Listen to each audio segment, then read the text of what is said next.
I'm starting with the Guardian newspapers this morning simply because of the one major headline that I'm saying. Bonner returns as CECPC sacks Akpanudoedehe. I mean, we have this Bonner returning on other headlines, on other front pages, but because of the sack Akpanudoedehe, it's in quotes. The Guardian put that sack in quotes. So they're not, is it that they're not sure, or? I've tried to read that story, and I followed Mr. Bonner's return yesterday, the meetings he has held, and I've not seen JJ Akpanudoedehe near him, and that's why I think this newspaper has gone to assume that probably they have used Mr. JJ Akpanudoedehe as a soft landing. In the midst of all the quarrel, that dominated Mr. Bonner's trip to Dubai in the first place, Akpanudoedehe kept insisting that Mr. Bonner is still chairman, of course, to the anger of the governors who tried to take over. Governor El-Rufai referred to him in that comment, that interview El-Rufai gave. He said everything he tried to do, Akpanudoedehe simply refused. So I think he had stood in and kept insisting that you cannot remove Mr. Bonner like this. And maybe when Bonner has returned, they agree. A sacrificial lamb, maybe, or a scapegoat, maybe. But he was absent throughout yesterday's meeting when Bonner returned. Bonner is restoring things. He's saying the decisions taken in my absence will stand. There's no need to fight. March 26th is just around the corner. We cannot continue to move things, So I agree. Every decision taken in my absence stays. The subcommittees that have been, that have been nominated, let them stay. Let's work towards March 26th. And then, when I left, I handed over power to Abubakar Sani Bello. He has given power back now. We're not fighting. We're united. He was meeting the governors, the APC governors, and he was also meeting members of the caretaker and extraordinary convention planning committee without the secretary, John Akpanudoedehe. That's why maybe this newspaper is suggesting that he's been sacked. But no official word. Mr. Bonner did not confirm or deny what's happening with John Akpanudoedehe. But you can see that time is of the essence here for the APC. They know that it's either now or never. They have just less than 1 week to do this convention. So I think all efforts are going towards that one. In spite of the booby traps here, left and center, there's a court matter today. The court matter to either let this convention go ahead or not will come up today in court. The APC hopes to be able to vacate it. I hope they do that. That court matter, that injunction has been taken since November. It's one of the things that Mr. El-Rufai called the nuclear weapon. He said it was hidden by Mai Malabuni all the while. So that matter we'll see. Maybe the fate of the APC convention even lies on this one. I don't know. But Mai Malabuni has returned. He's taking his position. And I don't know why they love this position of this national more than the governor. Because Abubakar Sani Bello, the governor of Niger, referring to himself yesterday, he said, my name is Abubakar Sani Bello, the governor of Niger State, acting chairman of the APC, and chairman of the North Central Governors Forum. I didn't even know the North Central Governors Forum. Every zone now has their own governors forum. Yes, and he is chairman. They love all these positions except the one they elected them for, the governor. So we'll see how it pans out there. That's the APC. Time is of the essence for them. If they don't pull this convention, they know what it means for them. But I think everybody are falling into line when they saw President Buhari's letter by the weekend, especially because President Buhari copied the letter to the IG and to the DSS. Maybe I should add, you said they love that, except for what they've been elected to do. Maybe becoming governors are becoming a lot problematic, and being chairman of this and that is a breeze. Power is power. I want to say it. Power is power. Some governors want to even lord it over some governors.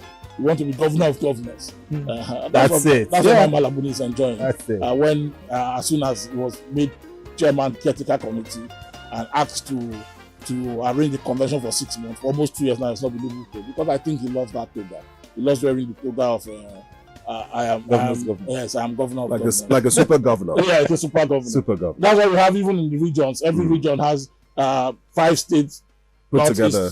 Northeast Governors Forum, they have chairman. Northwest, then they have the bigger one of Southern Governors Forum, Northern Governors Forum, and then they have Progressive Governors Forum, and then they have the entire Nigerian Governors Forum. These are already elected governors, all looking for something to add. Big CV. I'm telling you, Atiku picked 40 million naira presidential forum as Tambo intensifies consultation. Page 5, the Guardian newspapers this morning. I don't know what the PDP is not telling us. They have not agreed on zoning, and they're selling forms already. If I'm from the south and I'm from the northeast and I pick from like Atiku House, and then the party eventually agrees to zone the presidential ticket to the south, what happens? They return his money. For real. I don't know. So what the PDP is not telling us that they have agreed to keep their open their press. They to leave their presidential ticket open. They just haven't agreed in zoning. Yeah. You know, because yesterday the schedule of activities for their guidelines for 2023 came out, they released it. And yesterday, March 17, was beginning of sale of EOI, expression of interest forms and nominations form. For presidential election, expression of interest is 5 million, nomination 35 million, 40 million. One group, Northeast Business Forum, they paid for Atiku 40 million straight. So they paid for the nomination form for him. Yet the party has not been able to decide on zoning. Several meetings they've held this week have all been stalled. None of them were successful or came to an agreement on the issue of how they should proceed with zoning. The National Caucus meeting descended into chaos.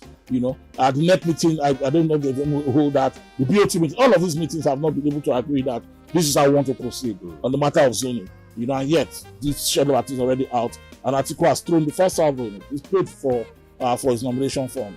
And so we'll see how the rest pans out. May 26th is the date for the PDP presidential primaries. 5 days before then, May 21, is the governorship primary. So they already have their plans set out. But how will this presidential ticket emerge? Is it from the large pool, or do we sectionalize it? Is the argument that the PDP has not been able to agree on? I think it's a tough one for the PDP. At the moment, the question is, should zoning be respected at this time when the party is not in power, especially at the center? In 2019, they zoned. They zoned it to the north. Now it's an argument in 2023. Why should we zone when we're not in power? They should agree. I mean, they should agree. Yeah, according to Bukola Saraki's camp, that was his argument. The owners of zoning is not on the PDP, we are not in power. Exactly. The owners of zoning should be on the APC. They are in power, they should decide. But people quickly recalled 2019. The APC, the PDP was not in power in 2019. When they went to Port Harcourt, they zoned the presidential ticket to the north. That's why we saw Atiku Abubakar, Bukola Saraki, and Aminu Tambuwal as the main contenders. And Atiku nicked it. You know, so why is anything changing? And then there's the position of the southern governors, you know, who are insisting, southern governors of the PDP stock, of the PDP who are insisting that, led by Governor Wike, that we cannot take it to the north now. And we're not talking, bring it to the south. The south hasn't tasted this for a long time. Those are the issues before them, before the National Caucus, before the NEC, and before the BOT. And all of these issues have not been resolved this week. They tried, they met several times this week. There's no communique anywhere to say we have agreed and we have resolved the matter, this is how we want to proceed. And now they're selling nomination forms available for anyone that can pick it. You know. Okay. Let's take this last one here. Wheat.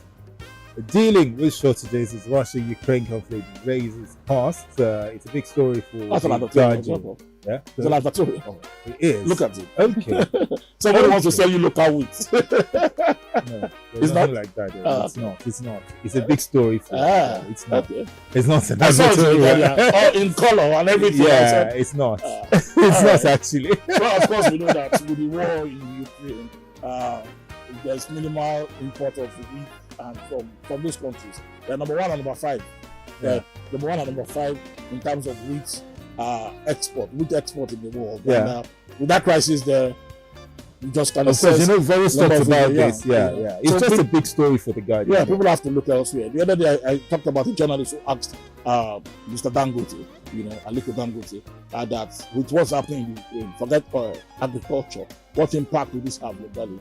And Dangote gave him, he reeled out a series of why this is a big problem for this country, and that the government should immediately stop the export of maize because we sell maize now. Don't, you know, keep it in your reserves. You will need it. You know, so I think that story talking about wheat is an important one, even though it was not. Did you enjoy this video? Hit the subscribe button for more, leave a comment, and like. Thank you.